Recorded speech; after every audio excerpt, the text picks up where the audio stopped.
Hello friends and family, welcome to Kamira's Kitchen. Today we're going to be making a lovely creamy Dijon chicken with kale and bacon. It's a simple weeknight meal that packs tons of flavor and your family is sure to love it. I'm going ahead and I am deboning a skin-on, bone-in chicken thigh.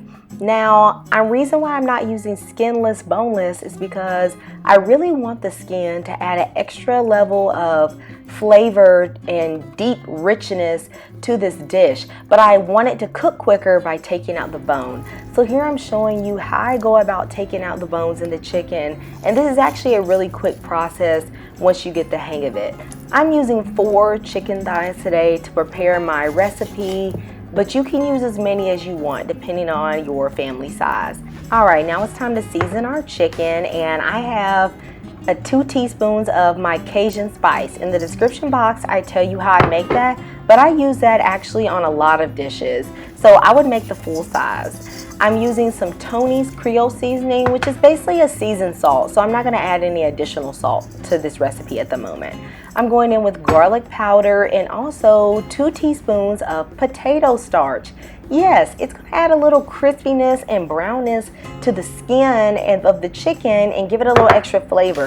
If you're low carb, you can leave it out, but I would suggest you try it because it'll also thicken up the gravy a little bit. And we're going to add a tablespoon of oil, I'm using olive oil, to a hot pan. Don't throw your chicken in until it's hot and put it in skin side down. We are going to take a few moments and really crisp up that skin.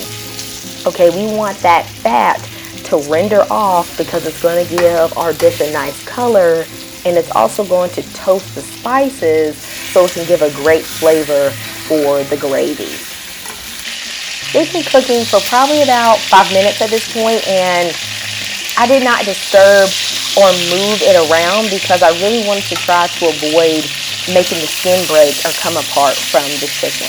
Once I have everything flipped, I am then going to let it cook on the other side for about 5 more minutes until it has a nice golden color as well.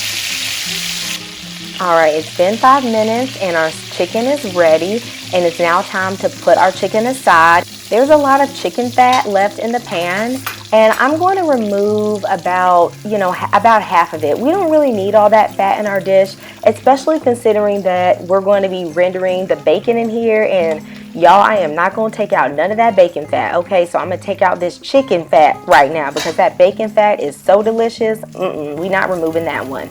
So I have 2 strips of bacon that I cut into just small slices, and I'm going to fry them for a few minutes so that they can get nice and golden and render all their fat. Those brown bits on the bottom of their pan are our spices and chicken skin that kind of got a little toasted when we were cooking our chicken. You want to make sure those stay nice and golden and don't get black. So make sure you keep your heat on a medium-low from now on so that they just stay kind of golden brown.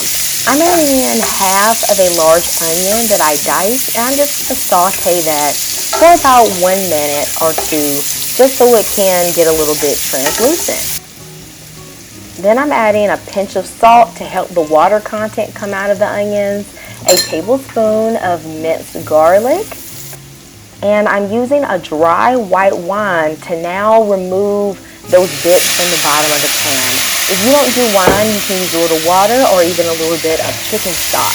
But you'll see those spices and that flavor is going to start coming off the bottom of the pan and starting to season what's the beginning of our gravy.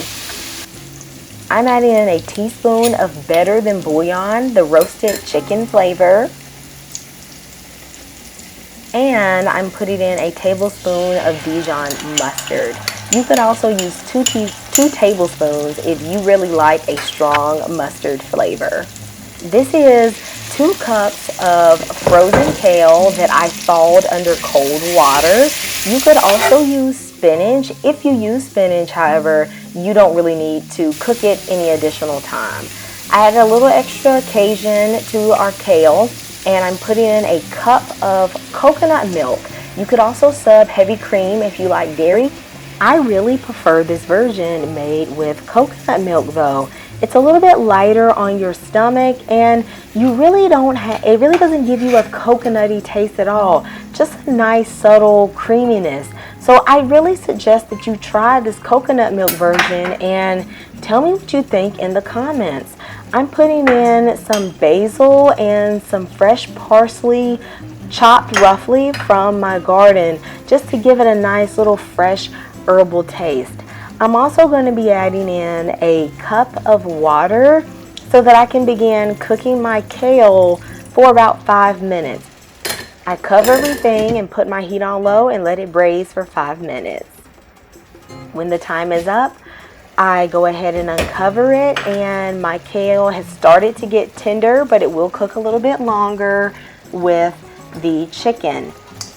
My chicken is now going back in the pan with the skin side up, and I'm also going to be adding in the juices from the pan that was rendered while the chicken was sitting. I'm going to cover my chicken. It's still on medium low, and I'm going to let it braise for about 10 to 15 minutes. After the time, voila, our chicken is done. Our kale is soft. It is nice, and the chicken is nice and tender. The gravy's delicious, and to freshen it up a little bit, I put in a little extra parsley and basil just to give it a nice little color and a little presentation. But this chicken is ready, and it's perfect to be served with mashed potatoes or rice. And I actually served mine with some steamed cauliflower, and another day I had it with some cauliflower mash that I did dairy-free as well. Let me know if you want that recipe. I hope you enjoyed this recipe, and I hope you try it. Please let me know in the comments if you do. Have a great day, and goodbye.